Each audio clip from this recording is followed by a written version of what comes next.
METI 203 Discrete Mathematical Structures Module 2 Part 3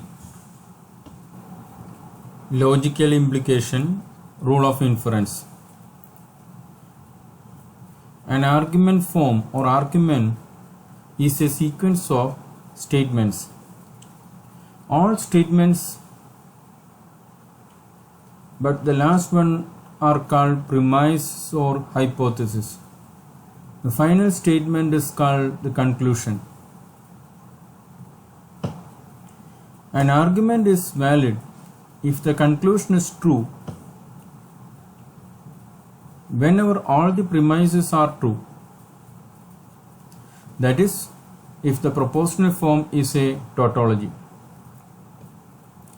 The validity of argument form can be tested through the use of truth table. An argument form is represented in terms of conjunction of premises implies a conclusion. So the conjunction of premises is the conjunction of P1, P2, etc. Pn. So P1 and P2 and etc. Pn implies conclusion is Q. So P1 and P2 and etc. and Pn implies Q is an argument form.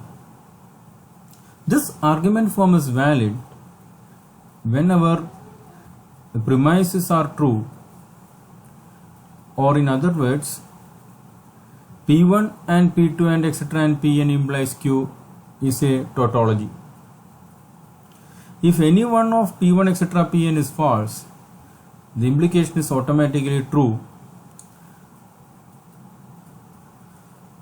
The conclusion is deduced or inferred from the truth of premises.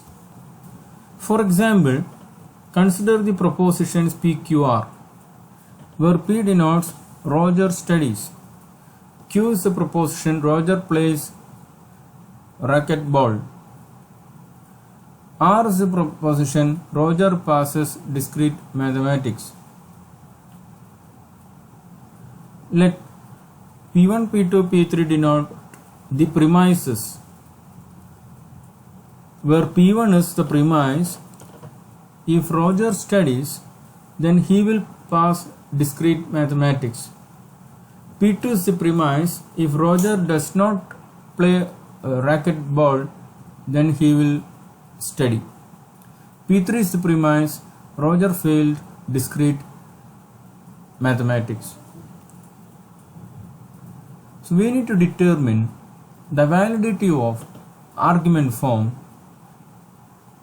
P1 and P2 and P3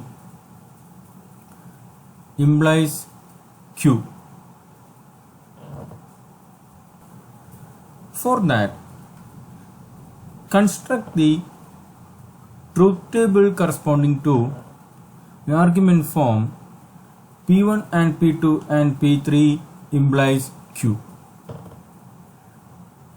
If this argument form is a tautology, then we can conclude that it is valid. So consider P1, P2 and P3. Write it in terms of propositions using connectives. So P1 denotes the premise P implies R. P2 is the premise negation of Q implies P, and P3 is the premise negation of R. So construct the truth table of P1 and P2 and P3 implies Q. That is, P implies R and negation of Q implies P and negation of R implies Q. So here we can see that all elements in the column corresponding to P1 and P2 and P3 implies Q is equal to 1. So it represents a tautology. Hence this argument form is valid. So valid arguments are called rule of inferences. There are certain fundamental valid argument forms. Important ones are modus ponens, modus tollens, disjunctive syllogism, disjunctive addition, conjunctive addition, conjunctive simplification, and hypothetical syllogism. So first consider the argument form modus ponens, also known as rule of detachment. The argument form is P implies Q and P are the premises and Q is the conclusion. So if P and P implies Q are two premises, then P implies Q is true and P is true implies Q is the conclusion. So modus ponens says that whenever P implies Q is true and P is true, then Q is the conclusion. So conjunction of premises is given by P and P implies Q, implies the conclusion Q. And since this is a valid argument form, P and P implies Q is a tautology. So we can use the truth table method to show that it is a tautology. For example, consider if you have a password, then you can log on to Facebook. So this sentence represents P implies Q. Second premise is you have a password. So that represents P and conclusion. Therefore, you can log on to Facebook. So that is Q. So this argument form is similar to argument form of modus ponens. P implies Q is given as a premise and second premise is P. So whenever P implies Q is true and P is true, Q is the conclusion.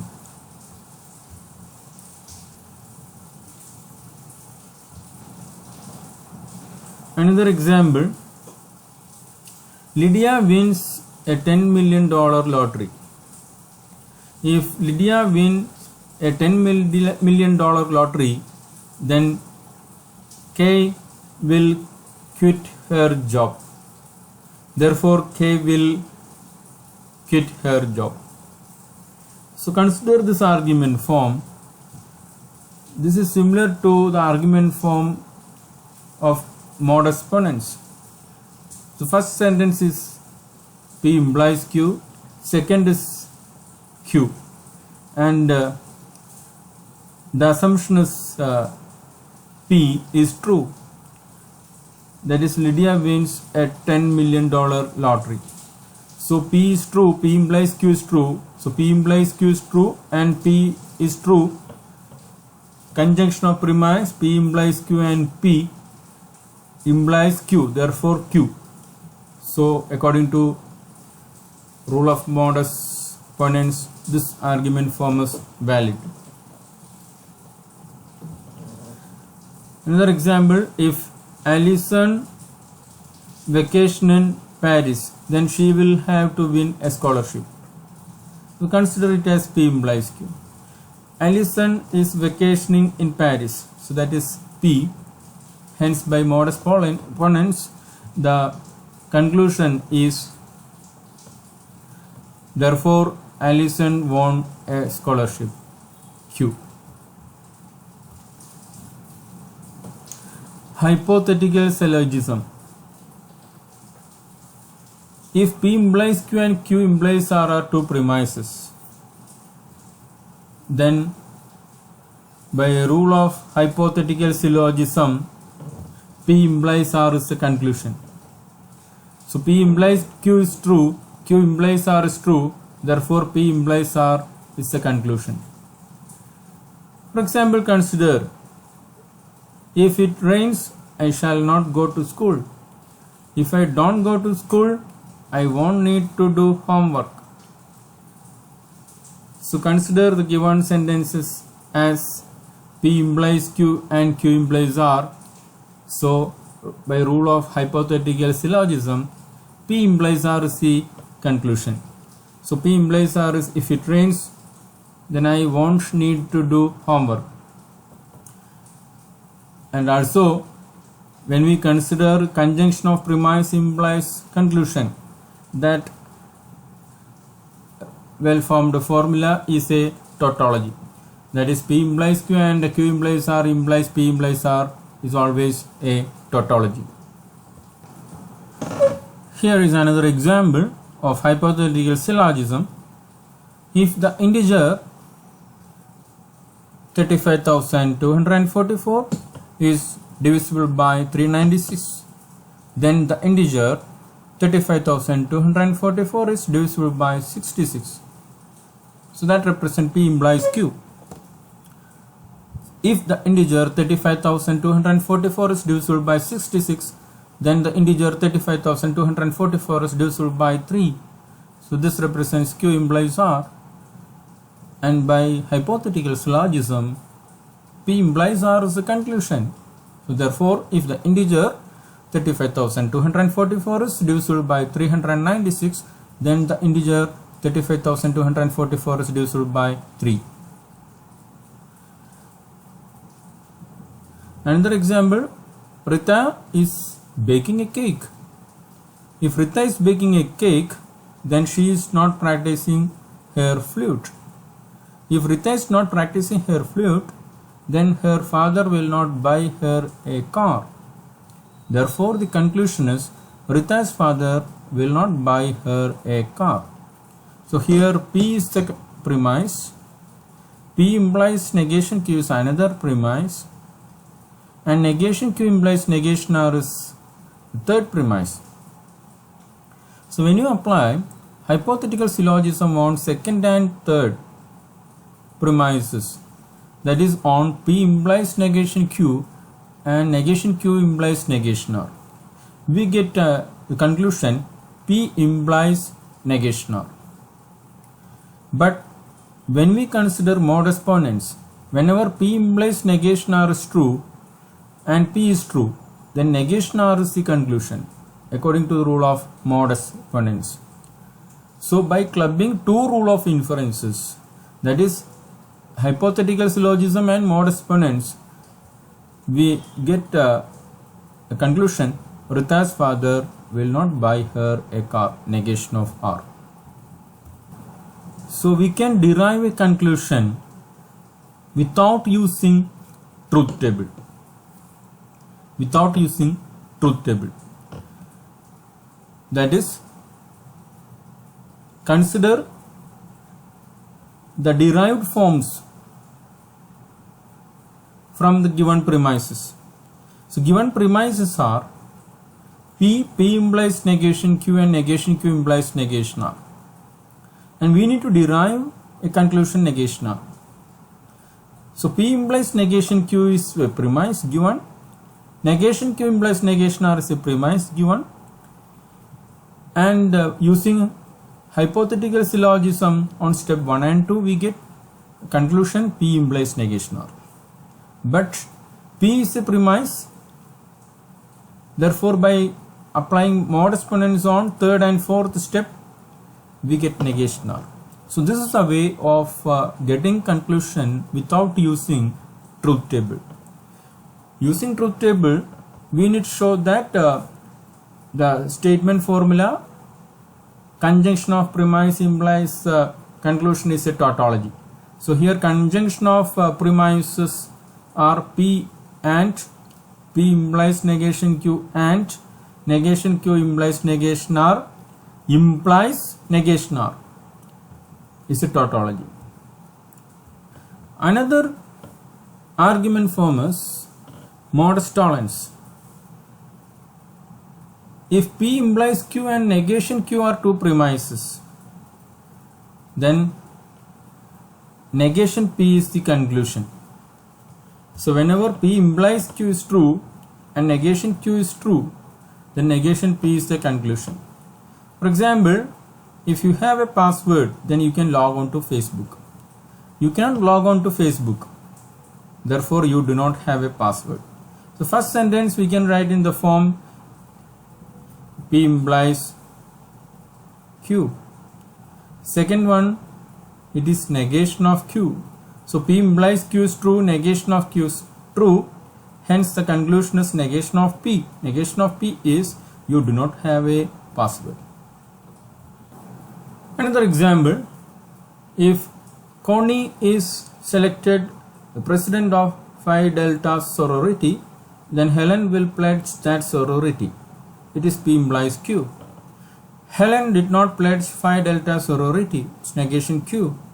Therefore, Connie was not elected president of Phi Delta sorority. So the conclusion is negation of P. So by modus tollens, we get a conclusion negation of P. Next argument form is addition. If P is a premise, we can use the addition rule to derive P or Q. So whenever P is a premise given, consider Q also. So conclusion is P or Q. For example, let P be the proposition he studies very hard is true. So conclusion is either he studies very hard or he is very bad student. So here we can consider Q as a proposition he is a very bad student. Another argument form is conjunction. Whenever P and Q are premises, then conjunction of these two premises is the conclusion. So P is true, Q is true, hence P and Q is true. He studies very hard. Q is he is the best boy in the class. So he studies very hard and he is the best boy in the class. Disjunctive syllogism. Whenever negation P and P or Q are two given premises, then according to rule of disjunctive syllogism, we need to derive a conclusion Q. So the argument form is negation P is true, P or Q is true, hence Q is the conclusion. For example, consider sentence, the ice cream is not vanilla flavored. That is negation P. And P or Q is true. Second sentence, the ice cream is either vanilla flavored or chocolate flavored. Since negation P is true, in P or Q negate P, so only possibility is Q is true. That is the conclusion, the ice cream is chocolate flavored. Another example, Bart's wallet is in his back pocket or it is on his desk. That represents P or Q. Bart's wallet is not in his back pocket. That is negation P. So conclusion is Q according to rule of disjunctive syllogism. That is, the conclusion is therefore Bart's wallet is on his desk. Another rule of inferences, constructive dilemma. If P implies Q and R implies S is the first premise and P or R is the second premise, then conclusion derived from these two premises is Q or S. So whenever P implies Q and R implies S is true and P or R is true, then the conclusion is Q or S. For example, consider the sentences. Premises. If it rains, I will take a leave. If it is not hot outside, I will go for a shower. Either it will rain or it is hot outside. Therefore, I will take a leave or I will go for a shower. Destructive dilemma.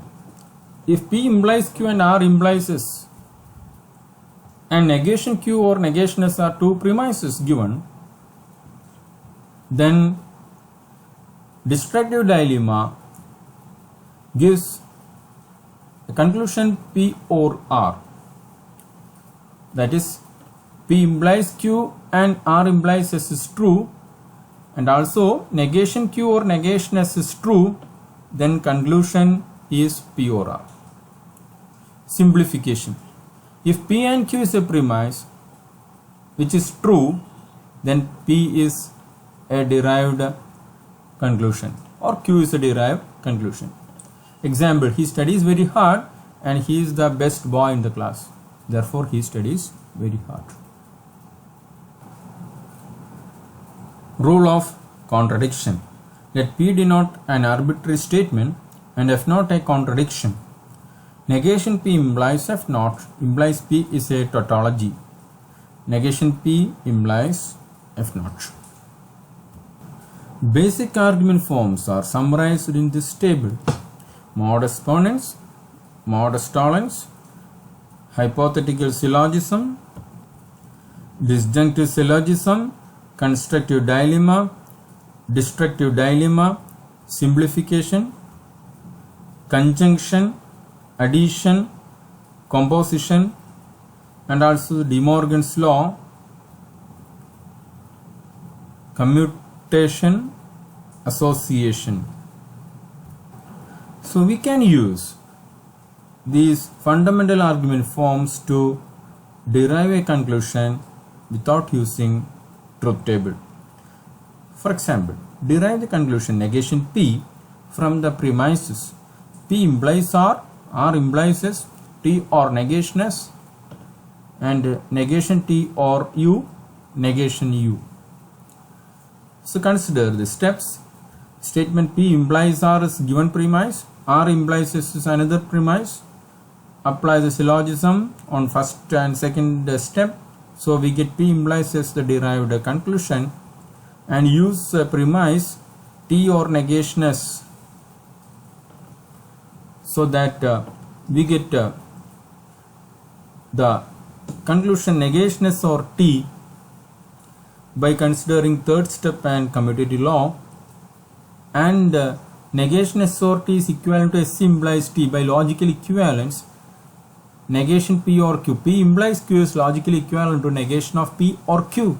So remember that logical equivalence, we can apply that here. So this is S implies T, and P implies T, because when you consider P implies S in third step, S implies T in sixth step, again by applying hypothetical syllogism we get P implies T, and negation T or U is the given premise.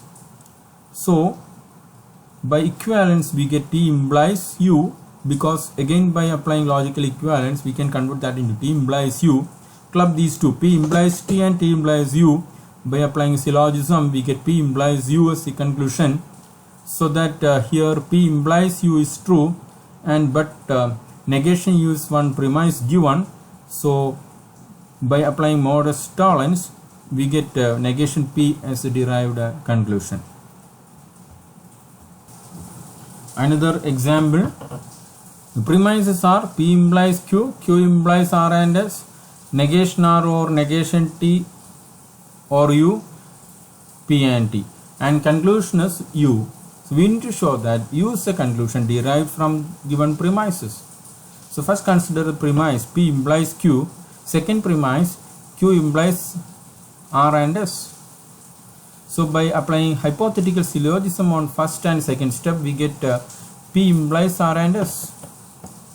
Now P and T is one premise given, so by rule of simplification P is derived conclusion from P and T, and since P implies R and S is true, P is true by modus ponens, we get R and S as a conclusion. Since R and S is the derived conclusion which is true, by simplification R is true, hence whenever we consider the third premise, negation of R or negation T or U, introduce that in 8th step, and by applying De Morgan's law after considering associative law here, negation R union join negation T, that is negation of R and T or U. And since T is one conclusion from P and T, use that here in 10th step. So R is true, T is true, R and T is true, rule of conjunction. Since R and T is true, negation of R and T is not true, so the only possibility is U is true.